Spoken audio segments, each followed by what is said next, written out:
Hi friends, very good morning. Welcome back to Davanagere tutorials. ಸ್ನೇಹಿತರೆ, ಸರಣಿ ಪ್ರಶ್ನೋತ್ತರಗಳು 8ನೇ ತರಗತಿ ಚಾಪ್ಟರ್ಸ್ ಅಲ್ಲಿ ಮುಂಬರುವಂತ ಟಿ ಪೇಪರ್ 1 EVS ಮತ್ತೆ ಪೇಪರ್ 2 ಸೈನ್ಸ್ಗೆ ಏನು ಹೆಲ್ಪ್ಫುಲ್ ಆಗುವಂತಹ ತರಗತಿಗಳನ್ನ ಕಂಡಕ್ಟ್ ಮಾಡ್ತಾ ಇದ್ದೀವಿ. ಅದರ ಮುಂದುವರೆದ ಭಾಗವಾಗಿ conservation of plants and animals, ಸಸ್ಯಗಳು ಮತ್ತು ಪ್ರಾಣಿಗಳ ಸಂರಕ್ಷಣೆ ಏನಿದೆ, ಈ ಕಾನ್ಸೆಪ್ಟ್ ಮೇಲೆ ನಾವು MCQs ನ ನೋಡ್ತಾ ಹೋಗೋಣ. Right, first time Davanagere tutorial channel ಮೇಲೆ ಕ್ಲಾಸ್ನ ವಾಚ್ ಮಾಡ್ತಾ ಇರೋರು ಚಾನೆಲ್ನ ಸಬ್ಸ್ಕ್ರೈಬ್ ಮಾಡ್ಕೊಳ್ಳೋದನ್ನ ಮರಿಬೇಡಿ ಅಂತ ಹೇಳ್ತಾ, ನೋಡಿ ಸ್ನೇಹಿತರೆ, ಆಲ್ರೆಡಿ ಇದ್ರ ಮೇಲೆ 3 ಪ್ರಶ್ನೋತ್ತರಗಳನ್ನ ಡಿಸ್ಕಸ್ ಮಾಡಿದೀವಿ. ಓಕೆ, ಅದನ್ನು ಒನ್ ಟೈಮ್ ನಾನು ರಿವೈಸ್ ಮಾಡ್ಬಿಡ್ತೀನಿ. Increased deforestation leads to desertification. What is the scientific reason behind this? Okay, ಹೆಚ್ಚಿದ ಅರಣ್ಯನಾಶವು ಯಾವುದಕ್ಕೆ? ಮರುಭೂಮೀಕರಣಕ್ಕೆ ಕಾರಣವಾಗುತ್ತೆ, ಹೌದಲ್ವಾ? ಇದಕ್ಕೆ ಹಿಂದಿರುವ ವೈಜ್ಞಾನಿಕ ಕಾರಣ ಯಾವುದು ಅಂತಂದ್ರೆ ಅದು ಆಪ್ಷನ್ ಬಿ. ಏನದು ಏನಾಗಿರುತ್ತೆ ಸ್ನೇಹಿತರೆ? ಆಪ್ಷನ್ ಬಿ ಅಂತ ಅಂದ್ರೆ ಇಲ್ಲಿ ಯಾವ್ದು ಉತ್ತರ ಆಗಿರ್ಬೇಕು? Yes, lack of trees causes the soil erosion, removing the fertile top layer, exposing hard rocky layers. ಮರಗಳ ಕೊರತೆಯು ಮಣ್ಣಿನ ಸವೆತಕ್ಕೆ ಕಾರಣವಾಗುತ್ತೆ, ಫಲವತ್ತಾದ ಮೇಲ್ಮೈ ಪದರವನ್ನು ತೆಗೆದುಹಾಕುತ್ತೆ, ಗಟ್ಟಿಯಾದ ಕಲ್ಲಿನ ಪದರಗಳನ್ನ ಒಳಗಡೆ ಇರುವಂತ ಗಟ್ಟಿಯಾದ ಕಲ್ಲಿನ ಪದರಗಳನ್ನ ಬಹಿರಂಗಪಡಿಸುತ್ತೆ, ಹೌದಲ್ವಾ? ಸೊ ಆಪ್ಷನ್ ಬಿ ಇಲ್ಲಿ ಸರಿಯಾದ ಉತ್ತರ. ಆಲ್ರೆಡಿ ಡಿಸ್ಕಸ್ ಮಾಡಿದೀವಿ. ಓಕೆ, ಹೊಸದಾಗಿ ವಾಚ್ ಮಾಡ್ತಾ ಇರೋರಿಗೆ ಮತ್ತೊಮ್ಮೆ, which are the following correctly define biosphere reserve? ಈ ಕೆಳಗಿನವುಗಳಲ್ಲಿ ಯಾವುದು ಜೀವಗೋಳ ಮೀಸಲು ಪ್ರದೇಶವನ್ನ ಸರಿಯಾಗಿ ವ್ಯಾಖ್ಯಾನಿಸುತ್ತದೆ? ಜೀವಗೋಳ ಮೀಸಲು ಪ್ರದೇಶ ಅಂತಂದ್ರೆ ಇಲ್ಲಿ ಏನು, ಯಾವ್ದಿಲ್ಲಿ ಸರಿಯಾದ ಉತ್ತರ ಆಗ್ಬೋದು? ಓಕೆ, ಆಲ್ರೆಡಿ ವಾಚ್ ಮಾಡಿರೋರಿಗೆ ಕ್ಲಿಯರ್ ಆಗಿ ಹೇಳ್ತೀರಿ, option B is the right answer ಅಂತ. A large area protected land of conservation of wildlife, plant and animal resources and the traditional life of these tribals living in the area. Okay, ಅಂದ್ರೆ ವನ್ಯಜೀವಿಗಳಿರ್ಬಹುದು, ಸಸ್ಯ ಮತ್ತೆ ಪ್ರಾಣಿ ಸಂಪನ್ಮೂಲಗಳು ಹಾಗೂ ಆ ಪ್ರದೇಶದಲ್ಲಿ ವಾಸಿಸುವ ಬುಡಕಟ್ಟು ಜನಾಂಗದವರ. This is very important. ಸಾಂಪ್ರದಾಯಿಕ ಜೀವನ ಸಂರಕ್ಷಿಸಲು ಇರುವ ಭೂಮಿಯ, ರಕ್ಷಿತ ಭೂಮಿಯ ದೊಡ್ಡ ಪ್ರದೇಶವನ್ನೇ ನಾವು ಏನಂತ ಕರಿತೀವಿ? ಮೀಸಲು ಪ್ರದೇಶ ಅಂತ ನಾವು ಅದನ್ನ ಕರ್ಕೊಳ್ತಾ ಹೋಗ್ತೇವೆ. ರೈಟ್, ಈಗ ನೆಕ್ಸ್ಟ್ ಕ್ವಶನ್ ನ ಡಿಸ್ಕಸ್ ಮಾಡೋಣ. Question number 43. Species of plants and animals which are found exclusively in a particular area and now here else are called. ನಿರ್ದಿಷ್ಟ ಪ್ರದೇಶದಲ್ಲಿ ಮಾತ್ರ ಕಂಡುಬರುವ, ಓಕೆ, ಮತ್ತು ಬೇರೆಲ್ಲಿಯೂ ಸಿಗದ ಸಸ್ಯ ಮತ್ತು ಪ್ರಾಣಿಗಳ ಪ್ರಭೇದಗಳನ್ನು ಏನಂತ ಕರಿತೀವಿ? ಅಳಿವಿನಂಚಿನಲ್ಲಿರುವ ಪ್ರಭೇದ, ಅಳಿದು ಹೋದ ಪ್ರಭೇದ, ಸ್ಥಳೀಯ ಪ್ರಭೇದ, ವಿದೇಶಿ ಪ್ರಭೇದ. Endangered species, extinct species, endemic species, exotic species. ಯಾವ್ದಿರ್ಬೋದು ಸ್ನೇಹಿತರೆ? ಅಲ್ಲಿ ನಿರ್ದಿಷ್ಟ ಪ್ರದೇಶದಲ್ಲಿ ಮಾತ್ರ, ಬೇರೆಲ್ಲಿಯೂ ಸಿಗದ ಅಂತಂದಾಗ ಅದಕ್ಕೆ ಸರಿಯಾದ ಉತ್ತರ ಎಸ್, ಸ್ಥಳೀಯ ಪ್ರಭೇದಗಳು, endemic species. Endemic nothing but the species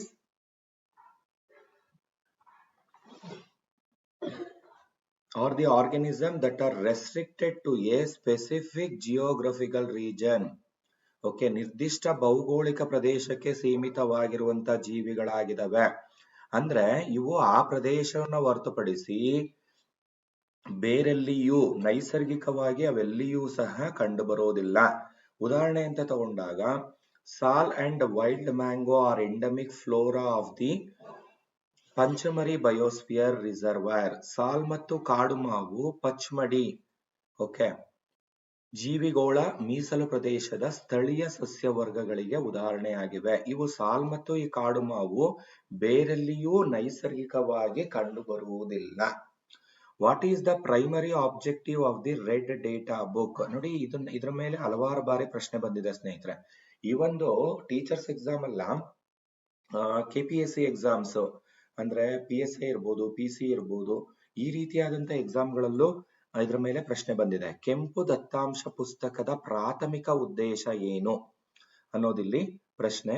to keep a record of all endangered animals and plants, to keep a record of all trees, to record the population of tigers only, to list the animals kept in zoos.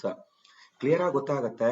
To keep record of all endangered animals and plants ಅಂದ್ರೆ ಎಲ್ಲಾ ಅಳಿವಿನಂಚಿನಲ್ಲಿರುವಂತಹ ಪ್ರಾಣಿಗಳು ಮತ್ತು ಸಸ್ಯಗಳ ದಾಖಲೆಯನ್ನ. Red ಅಂದ್ರೆ ಕೆಂಪು ಎಂಬ ಬಣ್ಣನೇ ಡೇಂಜರ್ಡ್. Okay, ಅಂದ್ರೆ ಅಳಿವಿನಂಚಿನಲ್ಲಿದ್ದಾವೆ, ಅವುಗಳನ್ನ ನಾವು ಪ್ರೊಟೆಕ್ಟ್ ಮಾಡ್ಕೊಳ್ಳಿಲ್ಲ ಅಂದ್ರೆ ಮುಂಬರುವ ದಿನಗಳಲ್ಲಿ ಅವು ಅಳಿದು ಹೋಗ್ತವೆ, ಕಣ್ಮರೆಯಾಗ್ತವೆ. ಅಂತಹ ಜೀವಿಗಳ ದತ್ತಾಂಶವನ್ನ ಸಂಗ್ರಹಿಸುವಂತಹ ಒಂದು ಪುಸ್ತಕವಾಗಿರುತ್ತೆ. ಓಕೆ, ಇದು ಅಂತಾರಾಷ್ಟ್ರೀಯ ದಾಖಲೆಯಾಗಿದೆ. There are different red data books for plants, animals and other species. ಸಸ್ಯಗಳು, ಪ್ರಾಣಿಗಳು ಮತ್ತು ಇತರ ಪ್ರಭೇದಗಳಿಗೆ ವಿಭಿನ್ನ ಬಗೆಯ ಕೆಂಪು ದತ್ತಾಂಶ ಪುಸ್ತಕಗಳಿದಾವೆ. ಅರ್ಥ ಆಯ್ತಾ? ಇದು ಈ ಸಸ್ಯಗಳು ಮತ್ತೆ ಪ್ರಾಣಿಗಳು ಅಥವಾ ಪ್ರಭೇದಗಳನ್ನ ಸಂರಕ್ಷಿಸಲು ಬೇಕಾದಂತಹ ಸಂರಕ್ಷಣಾ ತಂತ್ರವನ್ನ ಯೋಜಿಸಲು ಏನ್ ಮಾಡುತ್ತೆ, ಸಹಾಯವನ್ನ ಮಾಡುತ್ತೆ. It helps in planning conservation strategies related to these species. Deforestation disturbs the water cycle. Which of the following is a direct consequence of this? ಅರಣ್ಯ ನಾಶ ಜಲಚಕ್ರವನ್ನ ಅಸ್ತವ್ಯಸ್ತಗೊಳಿಸುತ್ತೆ. ಕ್ಲಿಯರ್ ಆಗಿ ಗೊತ್ತಿದೆ. ಈ ಕೆಳಗಿನವುಗಳಲ್ಲಿ ಯಾವುದು ಇದರ ನೇರ ಪರಿಣಾಮವಾಗಿದೆ? ಜಲಚಕ್ರ ಅಸ್ತವ್ಯಸ್ತ ಆದಾಗ ಅಂತರ್ಜಲದ ಮಟ್ಟ ಏರಿಕೆ ಆಗುತ್ತೆ. Increased ground water level, reduced rainfall leading to drought, ಬರಗಾಲಕ್ಕೆ ಕಾರಣವಾಗುವ ಮಳೆಯಲ್ಲಿ ವಿಪರೀತವಾಗಿ ಇಳಿಕೆಯಾಗಿ ಬರಗಾಲಕ್ಕೆ ಕಾರಣವಾಗುತ್ತೆ. ಇನ್ಕ್ರೀಸ್ ಇನ್ ಸಾಯಿಲ್ ಫರ್ಟಿಲಿಟಿ, ಮಣ್ಣಿನ ಫಲವತ್ತತೆ ಜಾಸ್ತಿ ಆಗುತ್ತೆ. Decrease in global temperature. Sir clear ಅಲ್ವಾ sir? Yes, option B, reduced rainfall leading to drought, ಬರಗಾಲಕ್ಕೆ ಕಾರಣವಾಗುವಂತ ಮಳೆಯ ಇಳಿಕೆ. ಯಾವಾಗ ಅರಣ್ಯ ನಾಶ ಆಗುತ್ತೋ ಮರಗಳು, ಓಕೆ, ಸಸ್ಯವರ್ಗ ಏನು ಮಳೆಯನ್ನ, ಮೋಡಗಳನ್ನ ತಡೆದು ಮಳೆಯನ್ನ ಸುರಿಸುವಂತ ಒಂದು ವಿಶೇಷವಾದಂತ ಒಂದು ಗುಣವನ್ನ ಹೊಂದಿರುತ್ತೋ, ಯಾವಾಗ ಅರಣ್ಯ ನಾಶ ಆಗುತ್ತೋ ಅಲ್ಲಿ ಜಲಚಕ್ರ ಅಸ್ತವ್ಯಸ್ತಗೊಂಡು ಆಟೋಮೆಟಿಕ್ ಆಗಿ ಆ ಪ್ರದೇಶದಲ್ಲಿ ಬರಗಾಲಕ್ಕೆ ಅದು ಕಾರಣವಾಗುತ್ತೆ. Trees take in water from the roots and release it into the air as water vapour through transpiration. ಮರಗಳು ಬೇರುಗಳಿಂದ ನೀರನ್ನು ತೆಗೆದುಕೊಂಡು ಬಾಷ್ಪ ವಿಸರ್ಜನೆ ಮೂಲಕ ನೀರಿನ ಆವಿಯ ರೂಪದಲ್ಲಿ ಗಾಳಿಗೆ ಬಿಡುಗಡೆ ಆಗುತ್ತೆ. Reduction in trees means less water vapour is released. ಮರಗಳ ಕಡಿತ ನೀರಿನ ಆವಿ ಕಡಿಮೆ ಆಗೋದಕ್ಕೆ ಕಾರಣವಾಗುತ್ತೆ. ಇದರಿಂದ ಮೋಡಗಳ ರಚನೆಯ ಮೇಲೂ ಪರಿಣಾಮ ಬೀರಿ ಮಳೆಯನ್ನ ಕಡಿಮೆ ಮಾಡುತ್ತೆ. This lack of rain eventually lead to droughts. ಈ ಮಳೆಯ ಕೊರತೆಯು ಬರಗಾಲಕ್ಕೆ ಕಾರಣವಾಗುತ್ತೆ. So option B here is the right answer. Why do migratory birds fly to far away places every year during a particular time?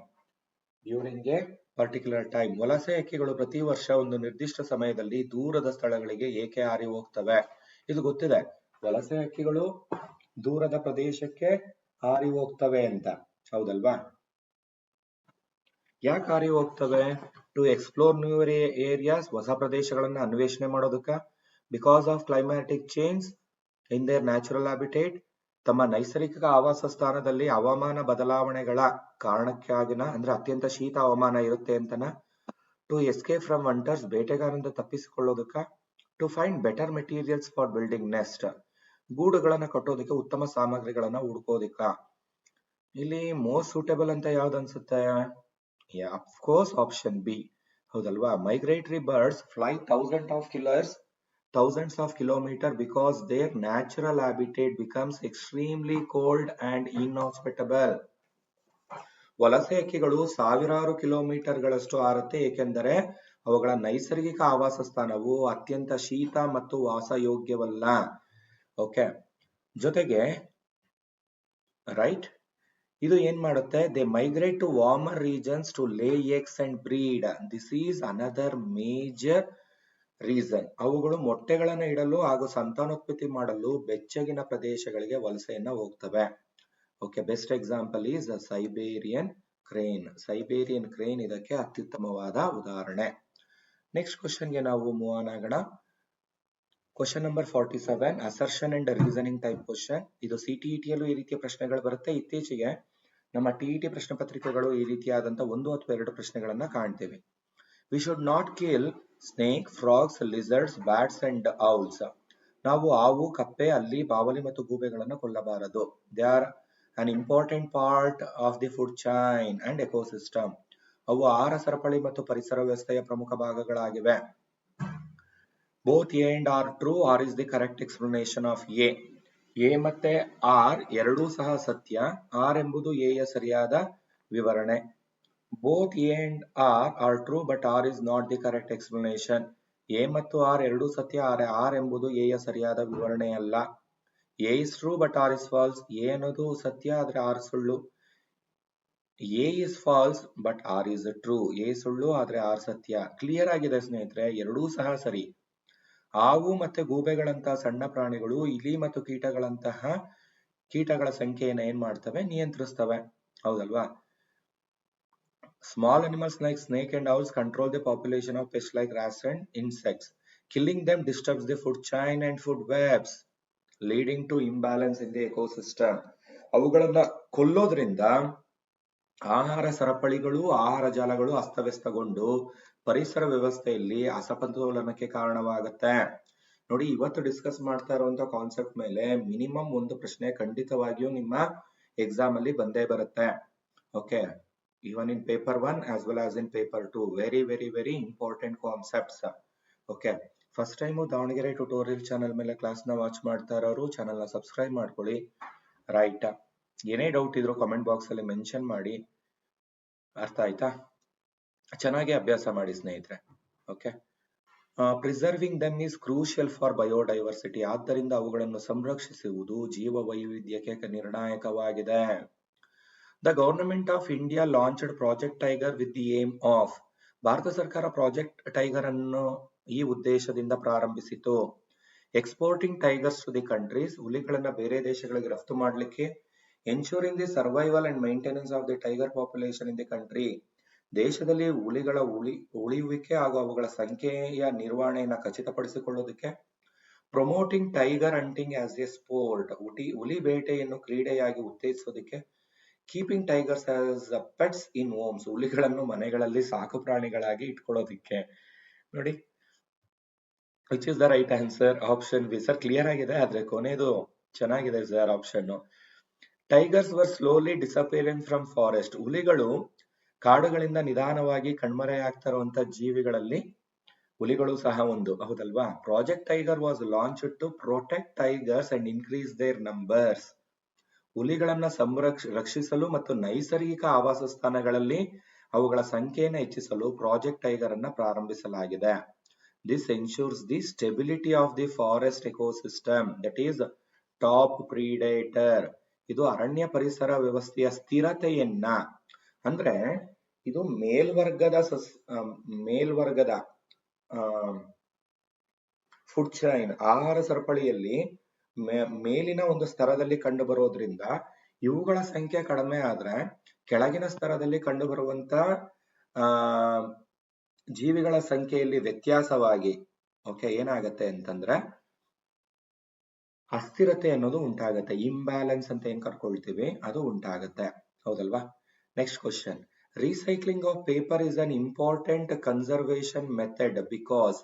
ಕಾಗದದ ಮರುಬಳಕೆ ಒಂದು ಪ್ರಮುಖ ಸಂರಕ್ಷಣಾ ವಿಧಾನವಾಗಿದೆ. ಏಕೆಂದರೆ, ಏಕೆ ಹೇಳ್ಬೋದಾ? It takes 17 full grown trees to make 1 ton of paper. Recycling saves energy and water used in manufacturing. It reduces the amount of harmful chemicals used in paper making. All of the above. Sir all of the above ಬಂದಾಗ ನಾವೇನ್ ಮಾಡ್ಬೇಕಾಗುತ್ತೆ sir? ಇನ್ನೊಂದ್ಸತಿ ಎಲ್ಲಾ option ನೋಡ್ಬೇಕು, ಖಂಡಿತ ನೋಡ್ಬೇಕು ಸ್ನೇಹಿತರೆ. Okay, ಕೆಲವೊಮ್ಮೆ ಅದು ಸಪೋರ್ಟಿವ್ ಆಗಿರುತ್ತೆ, ಕೆಲವೊಮ್ಮೆ ಯಾವುದೋ ಒಂದು ಪರ್ಟಿಕ್ಯುಲರ್ ಆಪ್ಷನ್ಸ್ ಅಲ್ಲಿ ನಮಗೆ ಗೊತ್ತಾಗ್ಬಿಡುತ್ತೆ. ಇದೆಲ್ಲವೂ ಸರಿ ಅಂತ ಅಲ್ಲ, ಎಲ್ಲವೂ ಸರಿ ಇದೆ. 1 ಟನ್ ಕಾಗದವನ್ನ ತಯಾರಿಸಲು ಪೂರ್ಣವಾಗಿ 17 ಮರಗಳು ಬೇಕು. ಮರುಬಳಕೆಯು ತಯಾರಿಕೆಯಲ್ಲಿ ಬಳಸುವ ಶಕ್ತಿ ಮತ್ತೆ ನೀರು ಎರಡನ್ನೂ ಉಳಿಸುತ್ತೆ. ಇದು ಕಾಗದ ತಯಾರಿಕೆಯಲ್ಲಿ ಬಳಸುವ ಹಾನಿಕಾರಕ ರಾಸಾಯನಿಕಗಳ ಪ್ರಮಾಣವನ್ನು ಏನ್ ಮಾಡುತ್ತೆ? ಕಡಿಮೆ ಮಾಡುತ್ತೆ. So option D here is the right answer. ಎಲ್ಲವೂ ಸಹ ಸರಿ ಇದೆ. ಹೌದಲ್ವಾ? Next, identify the key difference between zoo and A wild ಲೈಫ್ ಸ್ಯಾಂಚುರಿ. ಮೃಗಾಲಯ ಮತ್ತು ವನ್ಯಜೀವಿ ಧಾಮದ ನಡುವಿನ ಪ್ರಮುಖ. ಸರ್ ಎರಡು ಒಂದೇ ಅಲ್ವಾ ಸರ್? ಮೃಗಾಲಯ ಅಂದ್ರು ಅದೇ, ವೈಲ್ಡ್ ಲೈಫ್ ಸ್ಯಾಂಚುರಿ ಅಂದ್ರು ಅದೇ, ಎರಡು ಒಂದೇ ಅಲ್ವಾ? No. In a zoo animals are free, in a sanctuary they are in cages. ಮೃಗಾಲಯದಲ್ಲಿ ಪ್ರಾಣಿಗಳು ಮುಕ್ತವಾಗಿರುತ್ತೆ, ಅದೇ ವನ್ಯಜೀವಿ ಧಾಮದಲ್ಲಿ ಅವು ಪಂಜರದಲ್ಲಿ ಇರ್ತವೆ. In a zoo animals live in artificial settings, in a sanctuary they live in their natural habitat. ಮೃಗಾಲಯದಲ್ಲಿ ಪ್ರಾಣಿಗಳು ಕೃತಕ ವ್ಯವಸ್ಥೆಯಲ್ಲಿದ್ರೆ, ವನ್ಯಜೀವಿ ಧಾಮದಲ್ಲಿ ಅವು ನೈಸರ್ಗಿಕ ಆವಾಸ ಸ್ಥಾನದಲ್ಲಿ ಇರ್ತವೆ. Zoos are larger than sanctuaries. ಮೃಗಾಲಯಗಳು ಧಾಮಗಳಿಗಿಂತ ದೊಡ್ಡದಾಗಿರ್ತವೆ. ದರ್ ಇಸ್ ನೋ ಡಿಫರೆನ್ಸ್, ಯಾವುದೇ ವ್ಯತ್ಯಾಸವಿಲ್ಲ. ಯಾವ್ದು ಸ್ನೇಹಿತರೆ ಸರ್? ಯಾವ್ದಾದ್ರ ಆಲ್ಮೋಸ್ಟ್ ಗೆಸ್ ಮಾಡಿರ್ತೀರಾ, right? The right answer is B. An artificial environment where the animals are kept in cages for public display is what we call the zoo. ಮೃಗಾಲಯ ಅಂದ್ರೆ ಸಾರ್ವಜನಿಕ ದರ್ಶನಕ್ಕಾಗಿ ಪ್ರಾಣಿಗಳನ್ನು ಪಂಜರಗಳಲ್ಲಿ ಇರಿಸುವ ಕೃತಕ ವಾತಾವರಣ. ಎಲ್ಲರೂ ಸಹ ನಾವು ಝೂಗಳಿಗೆ ಭೇಟಿ ನೀಡಿರ್ತೀವಿ, ಅಲ್ಲಿ ಗಮನಿಸಿರ್ತೀವಿ. ಓಕೆ, ಈಸಿಯಾಗಿ ಸ್ಟ್ರೈಟ್ ಅವೇ ನಾವು ಆನ್ಸರ್ ಮಾಡಬಹುದು, ಇಲ್ಲೇನು ಕನ್ಫ್ಯೂಷನ್ ಇಲ್ಲ. A protected natural area. Wildlife sanctuary is the protected natural area where animals live freely without disturbance to them or their habitat. ವನ್ಯಜೀವಿ ಧಾಮ ಅನ್ನೋದು ಪ್ರಾಣಿಗಳು ಅಥವಾ ಅವುಗಳ ಆವಾಸ ಸ್ಥಾನಕ್ಕೆ ತೊಂದರೆಯಾಗದಂತೆ ಪ್ರಾಣಿಗಳು ಮುಕ್ತವಾಗಿ ವಾಸಿಸುವ ಸಂರಕ್ಷಿತ ನೈಸರ್ಗಿಕ ಪ್ರದೇಶವಾಗಿದೆ. Right? Sanctuaries focus on protection, zoos focus on exhibition. ಧಾಮಗಳು ರಕ್ಷಣೆಯ ಮೇಲೆ ಕೇಂದ್ರೀಕರಿಸಿದ್ರೆ, ಮೃಗಾಲಯಗಳು ಅವುಗಳ ಪ್ರದರ್ಶನದ ಮೇಲೆ ಕೇಂದ್ರೀಕರಿಸ್ತವೆ. This is the main difference between zoo and the wildlife ಲೈಫ್ ಸ್ಯಾಂಚುರಿ. ಸ್ನೇಹಿತರೆ, ಇನ್ನೂ 5 ಪ್ರಶ್ನೆಗಳಿದೆ. ಇದನ್ನ ನಿಮಗೆ PDF ಅಲ್ಲಿ ಖಂಡಿತ ಈ 5 ಪ್ರಶ್ನೆಗಳು ನಿಮಗೆ ಸಿಗ್ತಾ ಹೋಗುತ್ತೆ. ರೈಟ್? ಇವುಗಳನ್ನು ಸಹ ಅಭ್ಯಾಸ ಮಾಡಿ ಅಂತ ಹೇಳ್ತಾ ಇವತ್ತಿನ ಈ ಒಂದು ತರಗತಿಯನ್ನು ಇಲ್ಲಿಗೆ ಮುಗಿಸ್ತೀನಿ.